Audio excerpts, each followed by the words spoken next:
1 करोड़, 2 करोड़, 10 करोड़। अरे अलैना जी, आपने तो आधा शहर ही खरीद रखा है। कुछ छोटे मोटे सौदे हमारे लिए भी छोड़ दीजिए। इस बिजनेसमैन की बात सुनकर अलाइना के चेहरे पर एक कातिलाना मुस्कान आ गई। अलाइना शहर की सक्सेसफुल बिजनेस वूमन थी और वो मुस्कुराते हुए अपनी जगह पर बैठ गई।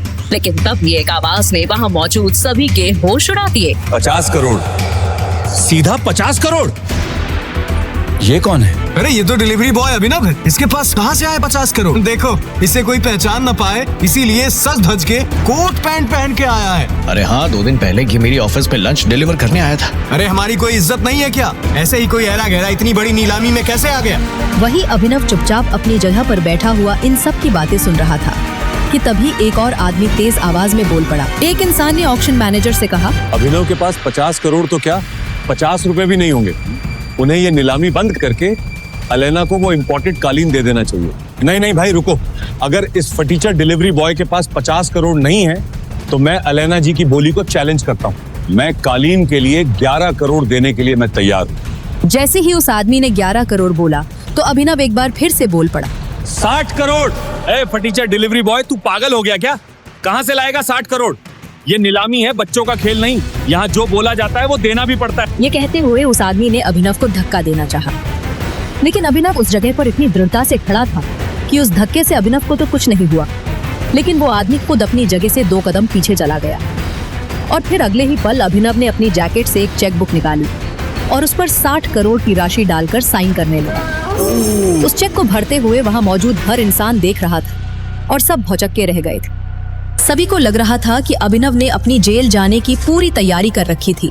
वो धड़ल्ले से चेक पर 60 करोड़ भर रहा है।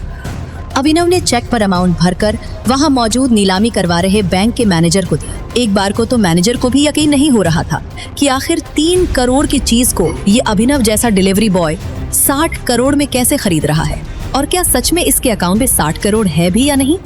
मैनेजर ने थोड़ी देर तक उस चेक की जांच पड़ताल की और जब उसने ऑनलाइन बैंक अकाउंट में बैलेंस देखा तो उसके होश ही उड़ गए। इसके बाद मैनेजर खड़ा हुआ और माइक पर बोला, ये नीलामी यही समाप्त की जाती है और ये विशेष इम्पोर्टेड कालीन 60 करोड़ रुपए में अभिनव जी को दी जाती है। जैसे ही मैनेजर ने माइक से अनाउंसमेंट किया तो वहाँ बैठे सब लोगों की आंखें फटी की फटी रह गई। सबसे पीछे खड़ी एक बहुत ही खूबसूरत लड़की मिस अलैना, जिन्होंने 10 करोड़ की बोली लगाई थी, उनके पास किसी का कॉल आया।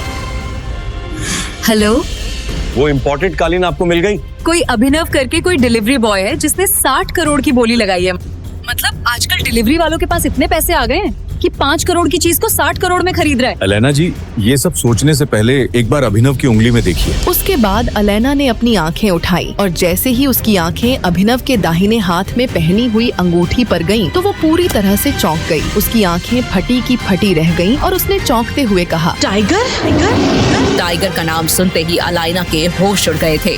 क्या है टाइगर नाम की सच्चाई? कैसे एक डिलीवरी बॉय के अकाउंट में आए 800 करोड़? क्या है अभिनव का राज? अगर वो इतना पावरफुल है तो क्यों रह रहा है दुनिया के सामने डिलीवरी बॉय बनकर? इन सब सवालों ने इंस्पेक्टर का दिमाग घुमा दिया था। ये वीडियो उसे एक अनजान लड़की ने भेजा था, पर इसके पहले 2 अलग अलग जासूसों ने भी इंस्पेक्टर को अभिनव के बारे में कुछ बताया था। उसे पहले जासूस की बताई कहानी याद करने की कोशिश की। रुक जाओ, वो रेस्टोरेंट हम गरीबों के लिए नहीं है अभिनव। एक बार मेरे कपड़े तो देखो, रोड पे कटोरा पका के भीख मांगने वाली लग रही हूँ। और जरा उस रेस्टोरेंट में खाना खाने वाले अमीरों को देखो, उनमें और हम में जमीन आसमान का फारक है। नहीं वैभवी, तुम बहुत सुंदर लग रही हो। वैभवी ने आगे कहा कि वो शहर का सबसे महंगा रेस्टोरेंट है, उनकी औकात वहाँ पानी पीने की भी नहीं। अभिनव ने कहा कि उसने वैभवी के जन्मदिन के लिए पहले से ही बचत करके रखी थी। वैभवी ने कहा कि अभिनव ने काफी मेहनत से ये पैसे कमाए थे और वो एक ही दिन में उसे ये सारे पैसे नहीं उड़ाने देगी। अभिनव ने कहा कि वो सब संभाल लेगा। इतना कहकर अभिनव उस मेगा रेस्टोरेंट के अंदर चला गया। वैभवी अभिनव को रोकने के लिए उसके पीछे पीछे भागी और जल्दी जल्दी में एक अमीर आदमी से टकरा गई और उस अमीर आदमी के महंगे सूट पर वाइन गिर गई। Sorry sir. अंधी हो क्या? इस गंवार को अंदर किसने आने दिया? इस सूट की कीमत भी पता है तुझे? 30 लाख का सूट है ये। आई एम सॉरी, मुझसे गलती हो गई, मैं इसी वक्त यहाँ से चली जाती हूँ। तुम्हें क्या लगता है मैं तुम्हें इतनी आसानी से यहाँ से जाने दूंगा? जब तक तुम मुझे 30 लाख रुपए नहीं दे पाती मैं तुम्हें कहीं नहीं जाने दूंगा। इसी वक्त मेरे सूट की कीमत चुकाओ वरना क्या? अचानक ही अभिनव वैभवी के पास वापस आया। उस आदमी ने अभिनव को गौर से देखते हुए कहा, इस रेस्टोरेंट का स्टैंडर्ड सच में काफी गिर गया है। इसी वक्त मेरी गर्लफ्रेंड से माफी मांगो। मैं माफी मांगू? तुम जानते भी हो मैं कौन हूँ। वैभवी उस अमीर आदमी और अभिनव के बीच हो रहे झगड़े को देखकर बहुत घबरा गई। अभी इसे माफी मांगते हैं और चलते हैं यहाँ से। इस अमीर आदमी को मैंने टीवी पर देखा है। मेरी गर्लफ्रेंड से माफी मांगो वरना आज के दिन के लिए तुम जिंदगी भर पछताओगे। अभिनव की बात सुनकर वो अमीर आदमी गुस्से से तिलमिला उठा। पूरा रेस्टोरेंट उसे देख रहा था। उसने कहा, मैं शहर का सबसे बड़ा हीरा व्यापारी हूँ। अमीर से अमीर लोग, मंत्री सब मेरी जेब में रहते हैं। मैं चाहूँ तो चुटकी बजाते ही किसी को भी गायब करवा सकता हूँ। और अगर चुटकी बजाते ही मैंने तुम्हारे पूरे बिजनेस का नामो निशान ही गायब कर दिया तो? जब तक वो आदमी अभिनव की बात समझ पाता, अभिनव ने अपना फोन निकाला और किसी को एक मैसेज भेजा। अगले ही पल उस अमीर आदमी को एक कॉल आया और उसके पैरों तले जमीन खिसक गई। बेटा, हम बर्बाद हो गए। हमारी कंपनी के शेयर गिर गए और हमें करोड़ों का नुकसान हो गया। व्हाट? ये कैसे हो सकता है पापा? कोई हमें बर्बाद करने की कोशिश कर रहा है। क्या तुमने किसी बड़े आदमी को नाराज किया है? अगर किया है तो यही वक्त माफी मांग लो, नहीं तो कल तक हम सड़क पे आ जाएंगे। वो अमीर आदमी अभिनव की तरफ मुड़ा और बोला और पूछा, आखिर तुम हो कौन? आखिर कौन है अभिनव और क्या है उसकी हकीकत? आखिर कैसे एक सड़क छाप ने उस अमीर आदमी का करोड़ों का साम्राज्य मिनटों में गिरा दिया? इन सब सवालों का जवाब किसी को पता चलता उससे पहले ही अभिनव वहाँ से जा चुका था। और ये तो सिर्फ अभी से जुड़ा एक किस्सा था जो पुलिस इंस्पेक्टर को एक जासूस ने बताया था। पुलिस इंस्पेक्टर को कुछ समझ नहीं आ रहा था क्योंकि एक दिन पहले एक दूसरे जासूस ने इस अभी उर्फ अभिनव के बारे में जो बताया था वो कुछ अलग ही कहानी थी। इस भिखारी को तो मेरा कुत्ता भी घास न डाले। मेरा बॉयफ्रेंड तो भूल ही जाओ। सुना नहीं क्या तूने नल्ले? वैभवी ने तुझे लात मार के भगा दिया है। आज के बाद इसके पास भटकने की भी मत सोचना। प्लीज वैभवी, हम साथ में घर बनाने वाले थे। मैं तो हमारे लिए पैसे भी जोड़ रहा था। झोपड़ी को घर नहीं कहते अभिनव, जाओ यहाँ से। अभिनव की गर्लफ्रेंड वैभवी उसके गले लग गई। अभिनव का सीना दर्द के मारे फटा जा रहा। अभिनव वहाँ से रोते हुए बाहर निकला और शराब की एक पूरी बोतल पी गया। मन ही मन उसने कहा, इससे बेहतर तो मौत दे देता तू। अभिनव नींद और नशे में बेसुध एक कार के सामने आने ही वाला था कि इतने में कार के ड्राइवर ने ब्रेक्स लगा दिए। उस कार में गुड़गांव का अमीरजादा सनी सिंह बैठा था। नशे में धुत अभिनव को देख उसने अपने गार्ड से कहा, परफेक्ट, अब आएंगे मजे। इसे डिक्की में डालो और मेरी बहन अनन्या के कमरे में सुला दो। इसका पैंट उतारना मत भूलना। मगर बॉस, ये आदमी जैसा कहा है वैसा ही करना। और हाँ, दादाजी को क्या कहना है याद है ना? अभिनव की जब आंख खुली तो उसके चारों ओर बंदूकें ताने आदमी खड़े थे। वो एक आलीशान महल जैसे कमरे में था। उसके बगल में एक कोमल लड़की बैठकर रो रही थी। सामने 6 फीट लंबा चौड़ा आदमी अभिनव को गुस्से में देखते हुए कहा, अनन्या, ये शराबी खोर है तुम्हारी पसंद? दादाजी मेरा यकीन मानिए, मैं नहीं जानती इसे। मुझे नहीं पता ये मेरे कमरे में कैसे आया। हमारे बीच कुछ भी नहीं हुआ। हिसाब से ज्यादा छूट देने पे लड़कियां बिगड़ जाती हैं। चुप करो सन्नी।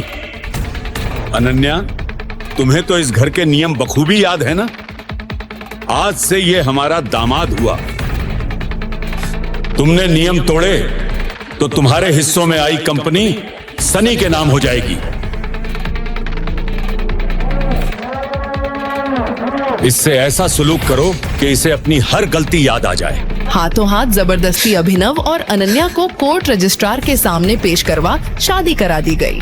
अभिनव एक मामूली डिलीवरी बॉय अब सिर पर तनी बंदूकों के सामने वो कुछ भी बोलने की हालत में नहीं था। शादी होते ही दादाजी ने अपने गार्ड से कहा, और आज शाम को इसे अकरम की पार्टी में लेकर आ।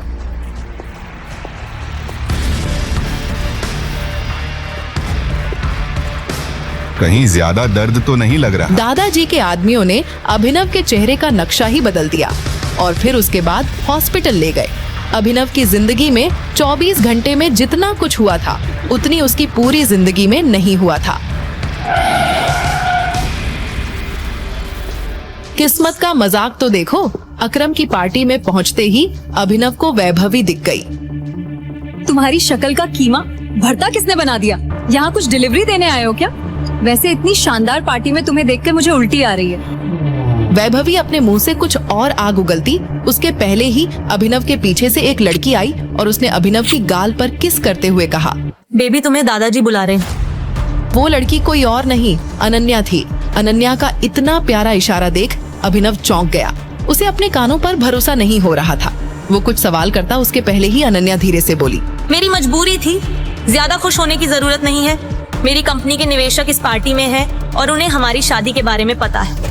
अभिनव अनन्या से हाथ छुड़ाकर दूर जाने को हुआ। इतने में सामने से 2 इन्वेस्टर्स आ गए। अभिनव ने जब हाथ मिलाने को आगे बढ़ाया तो एक इन्वेस्टर अभिनव के हाथ में पहनी हरा पन्ना लगे सोने की अंगूठी देख वहीं रुक गया और बोला, ये नहीं हो सकता, इट्स इम्पॉसिबल। अनन्या की कंपनी में इन्वेस्ट करने आए 1000 करोड़ की कंपनी का मालिक अभिनव के सामने अपने घुटनों पर बैठ गया और बोला, हमारे 18 सालों की खोज खत्म हुई, टाइगर। क्यों एक मामूली से डिलीवरी बॉय को इन्वेस्टर्स टाइगर बुला उसके सामने घुटने टेक बैठ गए? ऐसी कौन सी दुश्मनी थी जिसकी वजह से सनी ने अपनी ही बहन के चरित्र पर इतना बड़ा दाग लगाया? क्या अभिनव का कोई राज था? क्या होगा जब अनन्या के सामने खुलेंगे सच के भयानक पन्ने? आखिर कौन है टाइगर? आगे की कहानी जानने के लिए देखें अगला एपिसोड सिर्फ पॉकेट एफएम के यूट्यूब चैनल पर, और द रिटर्न ऑफ टाइगर के सारे एपिसोड्स को सुनने के लिए डिस्क्रिप्शन में दी लिंक से डाउनलोड करें पॉकेट एफएम ऐप।